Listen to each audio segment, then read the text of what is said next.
Hey everyone, welcome to the Movie Throne. I'm your host, the one and only King Kansas, here bringing you another DCEU movie review your way. Actually, a Take Two movie review, and this is the second last DCEU film I can review for you guys until, of course, Aquaman and the Lost Kingdom comes out. That'll be number 15, if I'm not miscalculating, whatever. That'll be the last one. That'll be sometime in December, but as you guys can tell from the poster right here, thumbnail, I'm tackling, once again, The Flash. And yeah, such a missed opportunity.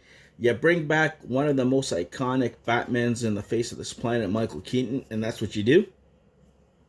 What can I say? It's not as bad, but you know what? I won't know. I'm going to be watching it for the second time, and I will give you guys my thoughts. You guys know the drill. It's going to be spoiler filled. I'm going to watch the first half of the movie, and then the last, and give you guys my honest opinion if on the film, if it's changed or not, or got worse, better, who knows, right? So hang in there, and I will be back in a flash. All right, guys, a lot to take in.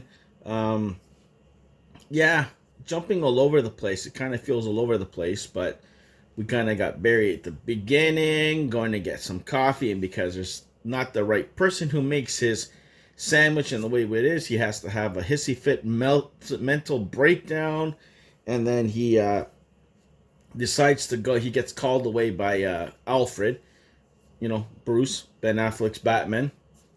He needs his backup. So while he's going through the city, which was a cool scene with him on the bat cycle, taking out the baddies, and you got him, Barry, the Flash, got to rescue all the babies from an apartment building that's collapsing, a hospital that's collapsing, and he's rescuing them slow-mo. You can see the babies. He's putting some in microwaves and all this comedic little shit there. I was like, and he seems to be hungry all the time. Who knew the Flash likes to eat food? You got Ben Affleck doing his thing. You even have Wonder Woman at one point showing up on the bridge to kind of lend a hand. She comes in, says a few words, disappears. Ben Affleck's suit in this thing looks pretty good. It actually looks better in the film than it does if you ever looked at the figure, if you collect like I do. It looked like shit. This one, it looked pretty decent, right? So he kind of go his way and whatever. You got Barry who's, visiting his father, wants to get his father out of jail, working on that. And he's wondering, maybe if I go back through time, I can save my mother. But Ben Affleck's Batman says, no, you're going to F things up.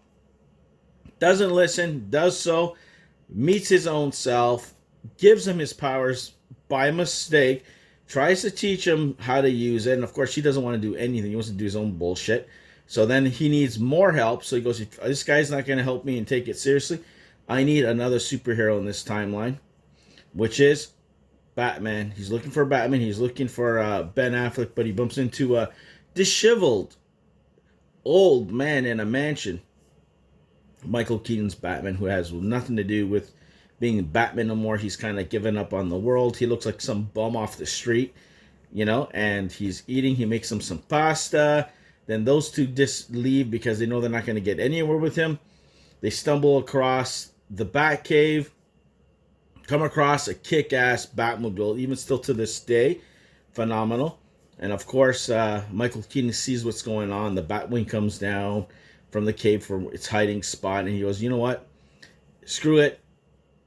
I'll come back as Batman. So you see him come down, and when he says those words, I know, I'm Batman. Iconic. Everybody loses their shit. That was probably the coolest part of the whole entire first half of the movie. And what comes after? Oh man, I'm going to be watching that, So anyways, that's so far. I'm at the halfway point. It's about a 2-hour and 30-minute film. And I'm so impressed with the film overall. Nothing too like, oh my God, this is a must-see movie, But it had Michael Keaton. That's the thing, right? So anyways, give me another quick flash, and the King will be back with his final thoughts on the last half of the film and the entire film itself. Alright, guys, the second half is packed even more than the first half. You get down to the nitty gritty. You got them going to rescue Supergirl because they're trying to, track down a Superman. They discover there's no Superman. There's a Supergirl who's been held against her will. So they take the Batwing, Michael Keaton and all. They go there. They try and rescue. Cool fight scene. They rescue her. They bring her back, trying to convince her to help them. Flash is trying to get his powers from Batman, getting electrocuted. He managed to do so. You got the other Flash who uses an old Batman suit to become the new Flash. They go all out because they got to stop Zod with the help of Supergirl or whatever. Things go down wiggly. It's a cool fight scene. You got the bad guys fighting the good guys and all that shit. It's like a Royal Rumble on the outside in the middle of nowhere.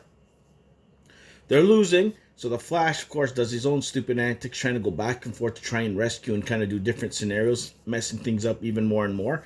You saw him getting caught in the, I want to call it a negative zone, but the Flashpoint, the whole thing, you can see the different universes. It's cool to get some cameos. We got some cool cameos out of it. Christopher Reeve, Nicolas Cage as Superman. You name it, the works. You pretty much got everybody under the sun, except Adam West. I think he was in it. I'm not 100% sure, but there's so much shit going around. He finally discovers, he's going back and forth and whatever. He's finding who's causing all this shit. There's this black-looking creature thing.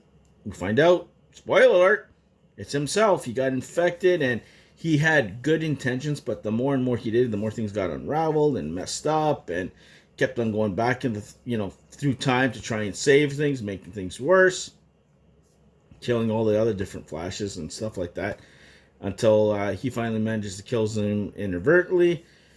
He goes back. He kind of puts back the canned good that his father took or out of the basket, so things can go back to normal.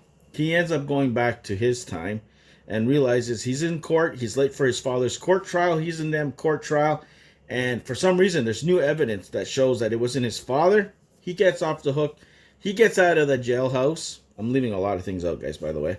Oh, yeah, the Michael Keaton fight scene to break out Supergirl, phenomenal. The best part of the second half of the film, by far, by none. It was vintage Michael Keaton and more, and what we always wanted to see Batman do. Pretty much did it. And then, he ends up going out of the courthouse, calls Bruce. Who steps out? Not Ben Affleck, but George Clooney's Batman, and he kind of loses his shit, and his tooth falls out, and that's pretty much the end of the film. It's directed by Andy Muschetti, pretty good.